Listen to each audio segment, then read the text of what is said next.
সুপ্রিয় দর্শক, পবিত্র মাহে রমাদানের রোজা রাখা যেমন ফরজ এবং রোজার নিয়ত করাও তেমন ফরজ। আসলে আমরা যখন সেহরি করি, সেহরি করার পরে আমাদের প্রথম কাজ হচ্ছে রোজার নিয়ত করা। মূলত নিয়ত ফরজ।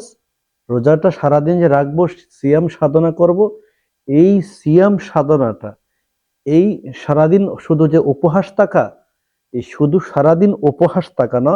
অতএব রোজাটা যেমন ফরজ, রোজাটার নিয়তও তেমন ফরজ।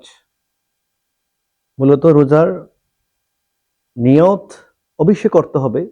যদি আমরা সবচেয়ে মকবুল বিষয় হচ্ছে রোজার নিয়ত করা। এই জন্য সাহারি করার প্রথম হচ্ছে আমাদের সাহারি করার পরে আমাদের প্রথমেতে রোজার নিয়ত পড়ে নিতে হবে। আসলে আমরা অনেকে রোজার নিয়ত জানি না। এই জন্য রোজার নিয়ত যাতে আপনারা শিখতে পারেন, এই জন্য আমরা আপনাদের উদ্দেশ্যে রোজার নিয়তটা বলে দিচ্ছি, আপনারা সেটি পড়ে নেবেন। কারণ আমি আবার বলছি, রোজা রাখা যেমন ফরজ, রোজার নিয়ত করাও তেমন ফরজ। এই জন্য আমরা প্রত্যেকেই, আমরা অনলাইনে বিভিন্ন চ্যানেলে রোজার নিয়ত দেওয়া আছে, আমরাও দিচ্ছি, আমাদেরটাও শুনবেন।